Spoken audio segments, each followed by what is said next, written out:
राधे राधे। स्वागत है आपका मेरे चैनल पर। तो आज के इस वीडियो का टॉपिक है कि जब भी आपकी वाइफ आपके अगेंस्ट तमाम सारे झूठे केसेस डाल दे तो ऐसी स्थिति में हस्बैंड्स कौन से केसेस उसके ऊपर डाल सकते हैं। वाइफ ने तमाम सारे केस डाल रखे हैं आपके ऊपर, आपके परिवार के ऊपर। डोमेस्टिक वायलेंस का केस कर रही है वाइफ, 498A का केस कर रही है, आपको और आपके पूरे परिवार को इम्प्लीकेट कर रही है। तो आज मैं इस वीडियो में आपको बताऊंगी कि आप कौन कौन से केसेस हैं जो कि वाइफ के अगेंस्ट आप भी कर सकते हैं। देखिए, इस वीडियो में मैं आपको ये समझाने वाली हूँ कि अगर आप वास्तव में गलत नहीं हैं तब तो इस वीडियो का फायदा आपको मिलेगा, और अगर आप वास्तव में गलत हैं यानी कि केस जेन्युइन है जो वाइफ ने आपके अगेंस्ट डाला है, तो फिर आप फंसेंगे भी, आपको सजा भी होगी और आप परेशान भी होंगे। लेकिन अगर आप गलत नहीं हैं, मैरिटल ऑब्लिगेशंस आप निभा रहे हैं, बच्चों का पालन पोषण कर रहे हैं, उनकी फीस भर रहे हैं और अपनी पूरी जिम्मेदारियां उठा रहे हैं, आपने वाइफ की रिस्पेक्ट की है। लेकिन 70% केसेस में होता क्या है कि फादर इन लॉ और मदर इन लॉ की जो ईगो है वो आपकी पत्नी को आपके अगेंस्ट कर देते हैं और आपस में उलझा देते हैं। अब सबसे पहले तो आपको समझ लेना है कि वाइफ अगर डोमेस्टिक वायलेंस का केस डाल रही है आपके ऊपर तो आपको पैनिक नहीं होना है, आपको घबराना बिल्कुल भी नहीं है, इमीडिएटली कोर्ट नहीं जाना है। वाइफ अगर मेंटेनेंस का केस करती है तो इमीडिएटली आपको कोर्ट नहीं जाना है। मैं पहले भी आपको बता चुकी हूँ और आज फिर से बता रही हूँ कि कोई कन्विक्शन आपके अगेंस्ट नहीं होगा, कोई भी नॉन अवेलेबल वारंट नहीं होगा आपके खिलाफ। अगर आप नहीं जाते हैं कोर्ट, एक बार में पहुंच जाते हैं तो आपको नुकसान ही नुकसान है, बल्कि अगर आप नहीं जाते हैं तो ऐसा कोई भी कन्विक्शन नहीं होना आपके अगेंस्ट, कोई सजा नहीं होनी है, कोई नॉन अवेलेबल वारंट नहीं इशू होना है आपके खिलाफ। 498A में केस सबसे पहले काउंसलिंग में जाता है। काउंसलिंग में वो आपको डराती है, धमकाती है, तमाम सारे झूठे एलिगेशंस लगा देती है आपके ऊपर कि इन्होंने ये किया वो किया, तमाम सारी कहानी मन गढ़ंत वहां पर बताती है। लेकिन आप जान लीजिए 2 महीने 4 महीने 6 महीने आसानी से FIR नहीं होती है इसमें, और फिर जब FIR होगी तो उसमें तमाम सारी झूठी बातें उसने दर्ज करा रखी होंगी आपकी वाइफ ने, और क्या झूठ है ये सब आपको पता है और क्या रियलिटी है ये भी आपको पता है। तो सबसे पहले यहाँ आपको ये समझने की जरूरत है कि ये जो आपकी पत्नी है, जो आपके बच्चों की माँ है, जो आपके अगेंस्ट FIR लिखवा रही है, वो पत्नी 99.99% ना अपना घर बसाना चाहती है, ना अपने बच्चों का एक अच्छा भविष्य वो चाहती है। वो घर नहीं बसाना चाहती है और वो सिर्फ आपको आपके पैसे से समझती है। तो वो आपको कुछ भी नहीं समझती, उसकी नजरों में ऑलरेडी आपकी पूरी इज्जत खत्म हो चुकी है। तो अब ऐसी वाइफ को सुधारने का बस एक ही तरीका है जिससे वो नाकों चने चबा ले। तो ऐसे में आपको मेंटेनेंस के केस में जब वो एफिडेविट में झूठ बोलती है, FIR में झूठ बोलती है, तो ऐसी स्थिति में आप एक काम कर सकते हैं कि अपनी मदर से उसके अगेंस्ट आप डोमेस्टिक वायलेंस का केस करवाइए, यानी कि सास से बहू के अगेंस्ट केस करवाइए। वरना होता क्या है कि बार बार वो आती है, 10 दिन में, 15 दिन में, 1 महीने में आपको डराती है, धमकाती है, पैसे वसूलती है और चली जाती है। ऐसे में आप उसके अगेंस्ट कोर्ट से रिस्ट्रेनिंग ऑर्डर ले सकते हैं। होता क्या है नॉर्मली कि मदर फादर के नाम प्रॉपर्टी होती है और हस्बैंड जो है वो बेचारा डरा हुआ होता है। आप भी पत्नी के अगेंस्ट सिविल सूट डालिए, उसको घर में घुसने की परमिशन न मिले। जब उसने आपकी इज्जत खराब की है तो आप भी उसकी इज्जत खराब कीजिए। वो एडल्ट्री में रहती है, अपने बॉयफ्रेंड के साथ रहती है, आपकी इज्जत खराब करती है, आपसे पैसा वसूलती है, मौज मस्ती करती है, बच्चों से मिलने नहीं देती है, बाप होने का पूरा अधिकार ही खत्म कर देना चाहती है। ऐसे बहुत सारे केसेस चल रहे हैं जिसमें पत्नी 5 साल हो गए, 10 साल हो गए, 15 साल हो गए, बाप को बच्चों से मिलने नहीं देती है, जबकि बेचारा मैरिटल ऑब्लिगेशंस निभा रहा था। बच्चे मिलना चाहते हैं, बच्चों को बाप को देखने तक नहीं दे रही है। तो ऐसी बीवियां, ये मैं उन बहनों, उन बीवियों से, उन पत्नियों से, उन वाइफ से भी मैं रिक्वेस्ट करती हूँ कि वो ऐसा ना करें, वरना लॉन्ग टर्म में उन्हें बहुत बड़ा नुकसान होने वाला है। जब भी पत्नी झूठे केसेस डालती है तो पहली डेट पे सोचती है कि अभी आएगा, मेरे पैरों में पड़ जाएगा, झुकेगा, डरेगा, तो सबसे पहले आपको अपने माइंडसेट को स्ट्रांग करना है।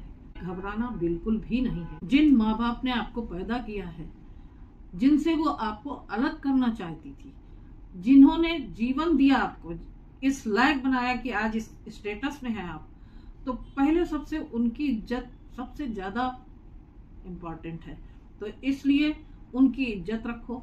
ठीक है, वो अपना घर छोड़कर आई है, अगर इज्जतदार है, स्वाभिमानी है, सबके साथ मिलजुल कर रहती है, कोऑपरेट करती है, उसके साथ अच्छा किया जाता है तो वो भी अच्छा करती है, आपके माता पिता की इज्जत करती है, आपको अपना पति मानती है, बिना मतलब के झूठे मूठे ईगो को लेकर छोटी छोटी बातों में अगर कलह नहीं करती है, तो आप भी बेशक उसकी इज्जत कीजिए, उसे घर की लक्ष्मी मानिए और उसे परिवार में उतना ही सम्मान और उतना ही स्थान दीजिए जितना अपने माता पिता को देते हैं। लेकिन अगर वो आपकी इज्जत खराब करने पर तुली हुई है, अनड्यू इन्फ्लुएंस में आकर अपने माता पिता, अपने रिश्तेदारों के कहने पर आपकी इज्जत उछाल रही है, आपके ऊपर झूठे केसेस डाल रही है, तो फिर आपको भी शांत नहीं बैठना है। फिर वो कहती है कि शादी में 10 लाख, 20 लाख, 50 लाख, 70 लाख लग गए, इन्होंने दहेज मांगा, 40 लाख मांगा, मैंने 80 लाख दिए, हमने गाड़ी दी, जेवर दिए, तमाम सारा सामान दिया, करोड़ों की शादी कर दी। तो डावरी प्रोहिबिशन एक्ट भी होता है। तो यहाँ आपको बता दूं कि डावरी प्रोहिबिशन एक्ट के अंतर्गत सेक्शन 3 और 4 में दहेज लेना और देना दोनों ही अपराध होते हैं। आप डावरी प्रोहिबिशन एक्ट के तहत उसके ऊपर मुकदमा दर्ज करा दीजिए। आप 406 क्रिमिनल ब्रीच ऑफ ट्रस्ट में जा सकते हैं। होता क्या है कि लड़की प्री प्लान्ड होती है, आप तो अपनी शराफत में चल रहे हैं, जरा सा मौका मिला और वो पूरा प्लान अपना इम्प्लीमेंट करने लग जाती है।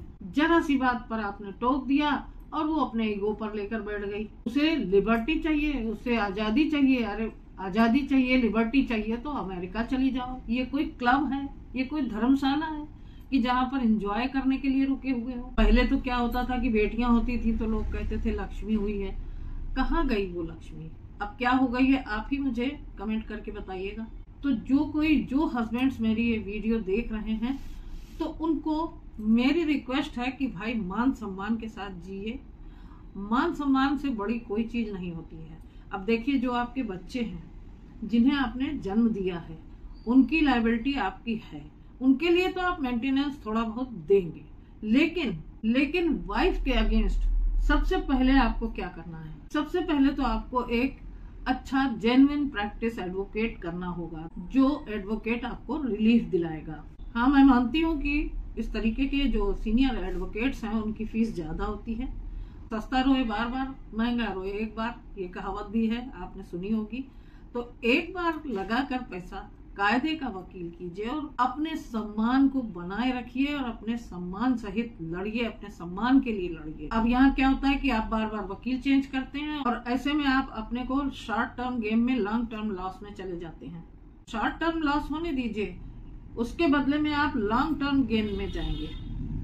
अगर केस को जीतना है, अपने सम्मान को बनाए रखना है, तो यहाँ पर झूठे केसेस से निकलने के लिए एक अच्छा एडवोकेट ही आपको पूरी रिलीफ दिला पाएगा। होता क्या है कि आपकी पत्नी आपसे ज्यादा चालाक है, सारी इंफॉर्मेशन, सारे डाटा, सारे जितने भी एविडेंसेस हैं वो कलेक्ट करके रखती है और वो मन बनाए हुए होती है कि उसको आपके खिलाफ केस करना है, उसको साबित करना है, आपको झूठा साबित करना है, झूठा मेंटेनेंस का केस करना है, आपको जेल पहुंचाना है, सास ससुर से बदला लेना है। वो उतारू होती है कि आप किस तरीके से उसके जाल में फंसे और ज्यादा से ज्यादा मनी एक्सटॉर्ट कर सके आपसे। मैं यहाँ पर ये नहीं कह रही हूँ कि सारी लड़कियां एक सी होती हैं, सब गलत होती हैं। मैक्सिमम लड़कियां कानूनों का मिसयूज करती हैं और उन्हें ये नहीं पता कि लॉन्ग टर्म में उनके साथ क्या क्या होने वाला है, कितना बड़ा लॉस होने वाला है उनका। ना वो अपने घर परिवार की रह जाएंगी और ना ही इस समाज में एक अपनी अच्छी छवि बना पाएंगी, और किस तरीके से उनका जीवन आगे बर्बाद होगा ये वो इमेजिन भी नहीं करना चाहती हैं। उन्हें बस इतना पता होता है कि वहम और प्रोवोकेशन के अंदर झूठे एलिगेशंस लगा दो। अब मैं यहाँ पर बताऊंगी कि आप उसके खिलाफ चीटिंग का केस कर सकते हैं, क्योंकि बहुत सारे हस्बैंड्स के पास वाइट इनकम होती है यहाँ पर कुछ भी नहीं होगा अगर आप प्रॉपर्टी किसी दूसरे के नाम कर देते हैं, अपनी इनकम जीरो कर देते हैं, झूठ बोलते हैं। तो झूठ बोलने की यहाँ जरूरत ही नहीं है। अगर आप सच्चे हैं तभी सामने वाले का झूठ पकड़ पाएंगे। क्योंकि जो इनकम एसेट लायबिलिटी का एफर्ट है रजनीश वर्सेस नेहा 2020 का सुप्रीम कोर्ट का, उसमें साफ साफ लिखा हुआ है कि पिछले 3 साल की बैंक स्टेटमेंट होगी। अब यहाँ एडवोकेट एडवाइस करता है कि प्रॉपर्टी को किसी दूसरे के नाम कर दो। अरे ये टेम्परेरी मूव्स होते हैं, इनसे केस नहीं जीता जाता। अगर एक अच्छा एडवोकेट हायर करते हैं आप तो क्रॉस एग्जामिनेशन में ही केस जीत जाएंगे आप। जो इनकम एसेट लायबिलिटी में उसने एफिडेविट दिया हुआ है आपकी पत्नी ने, आप रिकॉर्ड समन कीजिए, आपके पास उसकी सारी इंफॉर्मेशन होनी चाहिए। होता क्या है कि बहुत से केसेस में 20,000 अगर लोअर कोर्ट ने फिक्स कर दिया है इंटरिम मेंटेनेंस, तो वो हाई कोर्ट और सुप्रीम कोर्ट जाके 10,000 भी नहीं रह जाता है। और अगर वाइफ अर्निंग है तो उसके भी सारी इंफॉर्मेशन आपके पास होनी चाहिए। तो उसको आपको कोर्ट में दावे के साथ लगाना है कि she is capable of earning. यही 4-5 ग्राउंड होते हैं। देखिए, हर केस की एक अलग स्टोरी होती है, हर केस की एक स्ट्रेंथ होती है, हर केस के एक अलग वीक पॉइंट्स होते हैं। वो कब अप्लाई करने होते हैं, कब ये जुडिशियल माइंड अप्लाई करना होता है। तो सबसे पहले तो मेंटली स्ट्रांग हो जाना है। पत्नी का पर्पस तो सिर्फ मेंटेनेंस वसूलना है आपसे, जो कि वास्तविकता है, जो कि असल की सच्चाई है कि जितने भी पत्नी चली गई उसके बाद वो उसको कोई कमी नहीं है, आराम से अपने मायके में रह रही है, आपके और आपके परिवार की ऐसी की तैसी। और उसके बाद वो वहां से बैठ के सिर्फ और सिर्फ एक ही काम करती है, मेंटेनेंस वसूलने का। देखिए, अगर मेंटेनेंस बंद हो जाए तो सारे केस ही मेरे ख्याल से 90% केसेस खत्म हो जाएंगे। वैसे ही तो आपको पैसे की मशीन समझती है वो, मनी मेकिंग मशीन। तो इस जगह पर, इसी पॉइंट पर आके आपको बहुत स्ट्रांग बनना है। आपको एक अच्छा एडवोकेट करके बहुत अच्छे से अपने केस को फैब्रिकेट करना है, बहुत अच्छे से सारी एविडेंसेस को, सारे जितने भी आपके पास चीजें होनी चाहिए, सारी इंफॉर्मेशन उन सबको लगा के आपको किसी भी तरीके से इन सब चीजों से, इन झूठी जो कहानी है, स्टोरी बनाई गई है, उससे निकलना है। तो इमीडिएटली आपको किसी भी डेट पे नहीं जाना है। उसका पर्पस घर बसाना नहीं होता, उसका पर्पस होता है आपसे पैसे वसूलना। आप कितने ही मेडिएशन कर लीजिए, 99% मेडिएशन में वो और ज्यादा जंप लगाएगी, और ज्यादा उछलेगी, और ज्यादा डिमांड उसकी बढ़ जाएगी, चीजों को आपके अगेंस्ट करेगी, चाहेगी कि आप डरें, आप घबराएं, आप कानून के डर से तमाम सारे जो भी उसकी शर्तें हैं वो सब मान लें। आप उसके मनी मेकिंग मशीन हैं। देखिए, जो भी बात मैं कह रही हूँ यही रियलिटी है और यही आपको स्वीकार करना पड़ेगा। अगर आपके ऊपर झूठे केसेस आपकी पत्नी ने डाल दिए हैं, तो अगर वो आपकी इज्जत नहीं करती, आपको कुछ नहीं समझती, आपके परिवार वालों को कुछ नहीं समझती, तो फिर आप क्यों उसके पीछे घबराएं, आप क्यों उसके पीछे इस तरीके से अपने आप को बर्बाद करें, अपने आप को टेंशन में रखें, अपने परिवार को टेंशन में रखें। आपको बिल्कुल भी घबराना नहीं। सबसे पहली शर्त, आपको हिम्मत से, हौसले से इन सब चीजों से ओवरकम होना है। अगर आप अपना पेशेंस लूज नहीं करते तो गारंटी है कि आपको जीतने से कोई नहीं रोक सकता। देखिए, मेरा ये कहने का मतलब है कि मेन मुद्दा ये है कि आपसे मनी एक्सटॉर्शन यानी कि मनी मेकिंग मशीन है, आप उसकी आपसे मेंटेनेंस वसूलने के लिए ये सारा ड्रामा होता है। तो ऐसी स्थिति में अगर आपने इनकम एसेट लायबिलिटी के एफिडेविट पर ग्राउंड लेवल में ठीक ठाक काम कर लिया तो वो दिन दूर नहीं जब आपकी वाइफ जेल जाएगी। मेंटेनेंस तो छोड़िए, एलिमनी तो छोड़िए, उसको अपने बेल कराने के लिए पैसे मांगने पड़ेंगे। वैसे तो 498A के केसेस में ज्यादातर में कॉम्प्रोमाइज होता है, लेकिन अगर आप 498A के केस में क्लीन चिट होते हैं तो उसके ऊपर डिफेमेशन का केस करना बिल्कुल मत भूलिएगा। सिविल और क्रिमिनल दोनों केसेस डालिए। लेकिन होता क्या है कि हस्बैंड वहां तक पहुंचते ही नहीं है। कहीं ना कहीं कमी तो अपने ही अंदर है, जो इस तरीके से वीमेन अपने कानून का मिसयूज कर रही है आपके अगेंस्ट। जजेस इतने बुरे नहीं होते हैं, उन्हें भी लॉ के अकॉर्डिंग काम करना होता है, लोग उन्हें बुरा बोलते हैं। तो जब कोर्ट केस हो गए तो सबसे पहले आपको कॉन्फिडेंट होना पड़ेगा, पैसा भी खर्च होगा, वकीलों के पास भी जाना पड़ेगा, पुलिस के पास भी जाना पड़ेगा, इज्जत तो नीलाम हो गई। तो क्यों ना लड़ लें, तो इज्जत से लड़िए, सम्मान से लड़िए, लीगल पॉइंट्स पे लड़िए, सच्चाई के लिए लड़िए। मेरी गारंटी है कि जीत आपकी होगी और वाइफ आपके पीछे पीछे भागेगी। जहां 2, 4, 5 साल के 1 या 2 बच्चे होते हैं तो 20-30% केसेस में ये स्कोप होता है कि मीडिएशन से फिर से घर को बसाया जा सके और मीडिएशन के थ्रू केसेस को भी सेटल किया जा सकता है और बातचीत से भी मामले सेटल होते हैं। लेकिन यहाँ चाचा, मामा, ताऊ, माँ, बाप, इन सब की ईगो को कौन सेटल करेगा? किस की ईगो को संभालेगा हस्बैंड? वाइफ को समझाना हमेशा आसान होता है क्योंकि वाइफ हमेशा दूसरों की राय पर चलती है। या तो फिर उसको उसकी माँ चला रही होती है, या तो फिर उसके रिश्तेदार चला रहे होते हैं, या बाप चला रहा होता है, भाई अपने जीजा को धमकी दे रहा होता है, या फिर उसका बॉयफ्रेंड, उसका लवर, जो कि ये इस फिराक में लगा होता है कि कैसे मैं इसको ब्लैकमेल करूं, कैसे इससे मनी एक्सट्रैक्ट करूं। तो यहाँ पर आपको बिल्कुल भी डरना नहीं है क्योंकि वाइफ हमेशा घिरी हुई है सब नेगेटिव लोगों से और उसका माइंडसेट इन्हीं लोगों की सोच पे निर्भर करता है। हिम्मत से काम लेना है, कोई भी प्रॉपर्टी ट्रांसफर नहीं करनी है। होता क्या है कि हस्बैंड कहता है कि मैं सेक्शन 9 का केस कर देता हूं, और सेक्शन 9 का केस करने के लिए भी एक स्टेज होती है और भी बहुत सारे केसेस हैं जो आप कर सकते हैं वाइफ के अगेंस्ट। आपने 498A सुना है लेकिन 498 नहीं सुना। आप अपनी वाइफ के अगेंस्ट भी केस कर सकते हो और अपने मदर इन लॉ और फादर इन लॉ के भी अगेंस्ट केस कर सकते हो 498A में।